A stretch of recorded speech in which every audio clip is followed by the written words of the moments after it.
Well, let's jump on the wagons now. We're gonna head up over the hill and go move the cows.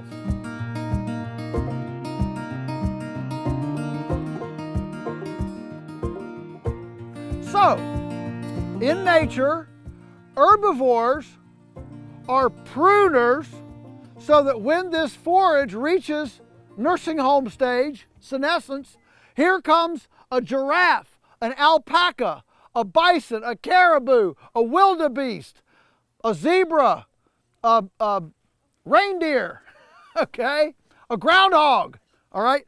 It comes along and prunes it off like a viticulturalist would prune a grapevine or an orchardist would prune an apple tree, not to kill it, but to actually stimulate this new, verdant, freshened up growth. Everybody follow that?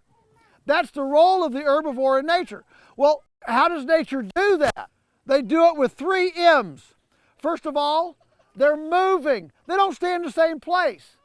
You know, you watch any nature documentary and you're seeing the wildebeest migrate. They have a migratory choreography. They move from seasons and day to day. They move across. They don't stay in the same place. Number 2 is they're mobbed up. They're not all spread out off the Serengeti. They're mobbed up. Why are they mobbed up?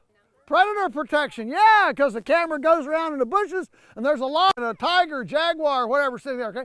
So the predation keeps them mobbed up.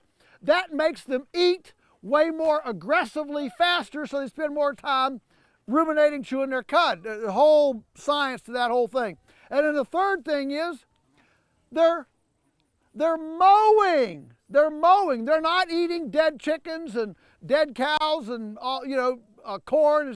They're eating forages and fermenting it, okay?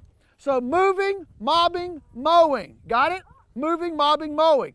If you violate any one of those 3, you take what nature gives us as a blessing or an asset and turn it into a liability, okay?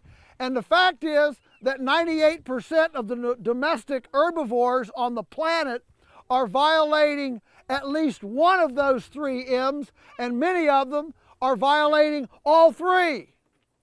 They're not moving. They're in the same field all the time. They're not mobbed up. They're all spread out. Or they're not mowing. They're in a feedlot, okay? So those are the 3 M's. So to demonstrate how we duplicate nature's model, this paddock that they're in yesterday looked just like that, okay?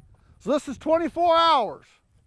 So I'm gonna move them now, show you what we do every day. I'm gonna give them their new salad bar so that this can begin to rest and they can now prune that over there like they pruned this overnight, all right? So just enjoy, bear with me, it'll be fine.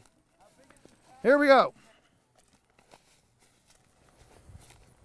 Come on, gals.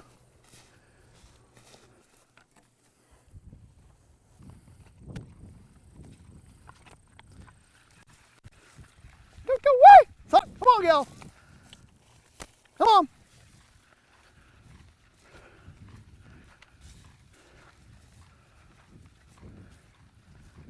Come on, gals. Come on, gals. Come on.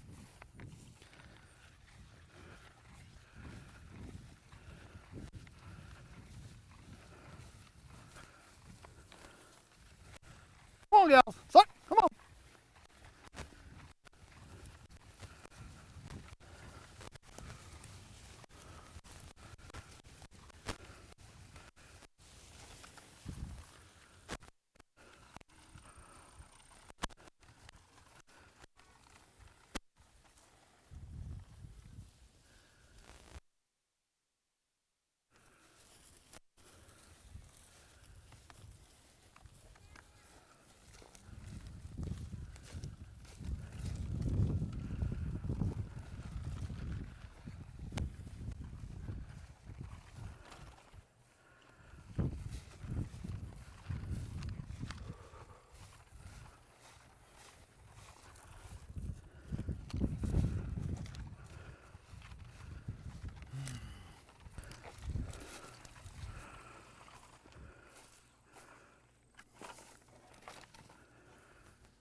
Okay, is that not cool as grits? All right, so that's my chores.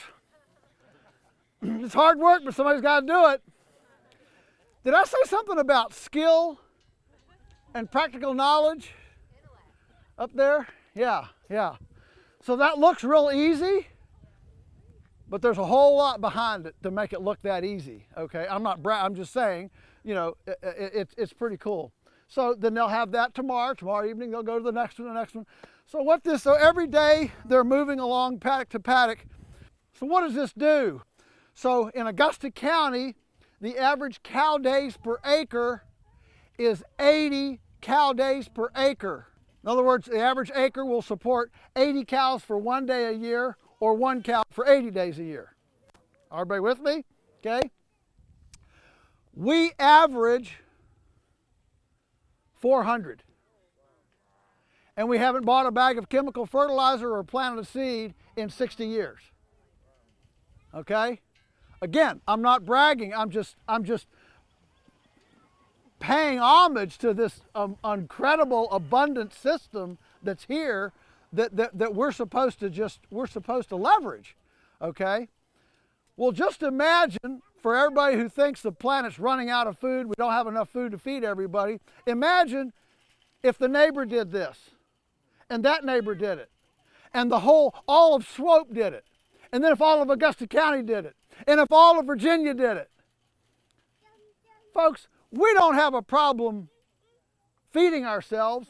What we have a problem is constipation of imagination. That's our problem, see? And management, okay? Now, you remember how many I said the average acre in Augusta County is? How many cow days? 80. You remember what I said that is?